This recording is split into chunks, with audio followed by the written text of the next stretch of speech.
Bonjour. Alors aujourd'hui, on va parler du nouveau film de Tom Cruise, Mission Impossible. C'est déjà le septième. Alors c'est un vieux projet, hein. Pour la première fois, en fait, c'est un volet qui va être en deux parties. La première partie donc sort ce mois-ci, en juillet 2023, et la deuxième partie aura lieu, enfin sortira en juin 2024. D'ailleurs, le film n'est toujours pas, le tournage n'est toujours pas achevé. Alors, que penser de ce film? Euh, Ce qui est fascinant, c'est que c'est encore une fois une réussite. C'est assez surprenant parce que on pourrait se dire quand même qu'au bout du septième volet, un peu comme Fast and Furious, c'est une saga qui va s'essouffler, qu'il va y avoir des redites, que ça va être un peu répétitif. Non, voilà, il y a toujours cette force du scénario. Les scènes d'action sont très très bien filmées. Et puis il y a la maîtrise technique de la réalisation de Christopher McQuarrie, qui est à la fois un scénariste de très grand talent, puisque c'est un film qui dure 2h40. On a l'impression, clairement, hein, en tant que spectateur, qu'il dure 1h30. Hein. C'est très bien pensé. Il y a une scène pré-générique, enfin il y a deux scènes pré-génériques. Alors je précise que c'est une vidéo avec spoiler, donc si vous n'avez pas vu le film, vous pouvez arrêter la vidéo et la regarder après avoir vu le film, voilà, vous êtes prévenus. Je disais donc, il y a une scène pré-générique qui dure plus de 20 minutes. Hein. En fait, il y a deux scènes. Il y a le naufrage d'un sous-marin dans le détroit de Bering, sous la banquise, c'est d'ailleurs très très bien filmé. Et puis il y a une scène d'attaque d'un village dans le désert au moment d'une tempête de sable. Ça fait penser un peu à La Momie, hein, le remake du film La Momie qu'avait produit Universal en 2017, toujours avec Tom Cruise d'ailleurs. C'est pour ça qu'il y a des clins d'œil à des films de Tom Cruise. À un moment, on est dans une espèce de soirée électro d'élite dans un palais à Venise. Et alors, il n'y a pas les masques, mais ça peut être un clin d'œil à Eyes Wide Shut, le film avec Tom Cruise réalisé par Stanley Kubrick, avec Nicole Kidman. Enfin, voilà, il y a dans ce film des clins d'œil de Tom Cruise à sa propre filmographie, à son propre mythe, en fait. Alors, c'est assez étonnant comme film parce qu'il y a une réalisation qui est très bien faite. Moi, je trouve que alors, c'est des scènes qu'on a vues dans les bandes annonces, la fameuse cascade de la moto avec le parachute là, bon, ça on l'a vu plein de fois. C'est évidemment spectaculaire, d'autant plus que l'acteur Tom Cruise a fait lui-même la cascade. Bon, après il y a quand même des effets numériques, etc. Hein. Mais c'est évidemment très bien fait. Une scène sur le deux personnages, le héros et l'antagoniste, le méchant, qui est très bien joué d'ailleurs, qui est un personnage très intéressant, qui se battent sur le toit d'un train en marche. Ce qui est étonnant parce que c'est la scène d'ouverture du dernier Indiana Jones. C'est étonnant comme ça, c'est des motifs de scènes d'action, des schémas de scènes d'action qui reviennent régulièrement.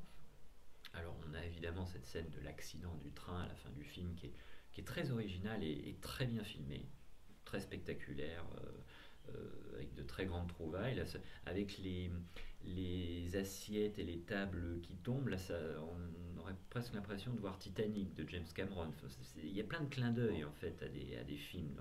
C'est un peu une sorte de cinémathèque, ce septième Mission Impossible, voilà, où le réalisateur s'amuse à faire des clins d'œil au grand vocabulaire cinématographique. C'est assez bien vu. Mais je pense que pour moi, la scène la plus réussie, c'est quand même la scène qui est dans le premier tiers du film, qui est dans une course-poursuite un peu piégée dans un aéroport.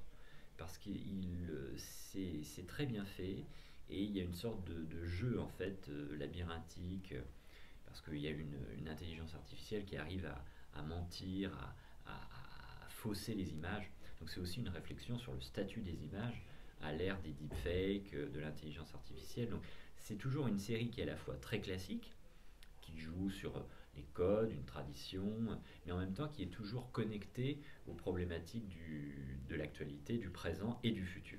Donc c'est ça qui fait la force aussi de Mission Impossible. Euh, il y a une scène de réunion, euh, de ponte, de cadre du renseignement, de l'espionnage, qui est un modèle de mise en scène, de dramaturgie. Enfin, il y a des plongées, des contre-plongées. À un moment, la focale, le réalisateur insiste sur le visage d'un personnage, et on comprend pourquoi, parce qu'en fait, ce personnage, c'est Tom Cruise qui a un masque et qui enlève son masque à un moment, mais c'est un modèle du genre. Là, on est plus du côté d'Hitchcock, pour le coup. Mais dans Mission Impossible 5, il y avait déjà une référence à un film d'Hitchcock. Donc voilà, c'est un très très grand film. Alors, après, je dirais, euh, merci Tom Cruise de faire du cinéma comme ça, de sauver le cinéma. D'ailleurs, c'est ce que Steven Spielberg a dit, hein, à Tom Cruise, il y a quelques mois. Tu as sauvé Hollywood avec Top Gun 2. Et en effet, c'est fort probable que moi, voilà, vous connaissez ma passion pour le cinéma, je le répète toujours, allez en salle. Le cinéma, c'est en salle, c'est pas chez soi devant une télévision avec une plateforme vidéo. Ça, c'est pas du cinéma. Il faut aller au cinéma, il faut se mettre près de l'écran, il faut être immergé par le son, par les réactions des spectateurs. Voilà, et c'est très encourageant parce que finalement, le cinéma est un phénix. On l'avait dit mort au moment de l'apparition de la télévision dans les années 60.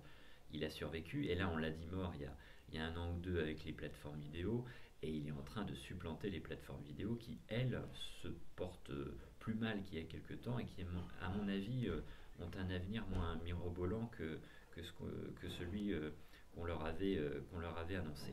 Ce qui est une très bonne chose parce que le cinéma est un art qui mérite d'être vécu et défendu dans les salles. Voilà. Donc voilà, c'est un très bon film. Alors après, le petit bémol qu'on pourrait dire, mais je pense que Tom Cruise est un acteur très intelligent, c'est que, alors on voit pas une lassitude, mais euh, il y a quelque chose de nouveau, je trouve, dans ce film, c'est qu'on voit peut-être parfois, dans certaines expressions du visage, c'est évidemment voulu, hein, une forme de mélancolie. Par exemple, du personnage, hein, d'Ethan Hunt. Surtout dans cette très belle scène à Venise où il n'arrive pas, il arrive en retard pour une fois. Hein, Tom Cruise, Ethan Hunt qui court toujours, qui fuit en fait, hein, une sorte de Buster Keaton du 21e siècle. Mais euh, pour la, pour la première fois, il n'arrive pas à sauver. Enfin, on a peut-être déjà vu un peu ça, mais là, cette fois-ci, on voit que c'est très douloureux. Et c'est peut-être une métaphore du tournant d'une carrière à prendre dans les prochaines années, mais je pense que Tom Cruise est intelligent et que rapidement, il va faire encore ce genre de film d'action intelligent, mais que il reviendra à des films plus avec des compositions d'acteurs peut-être plus complexes, hein, comme on l'a vu dans Eyes Wide Shut de Kubrick, ou Magnolia, ou Vanilla Sky, ou même Minority Report, qui lui permettait de montrer une autre palette aussi de son talent d'acteur. Voilà. Mais voilà, encore une fois de plus, une vraie réussite. Donc surtout, allez-y, allez voir Mission Impossible 7 et allez dans les salles de cinéma. A très bientôt.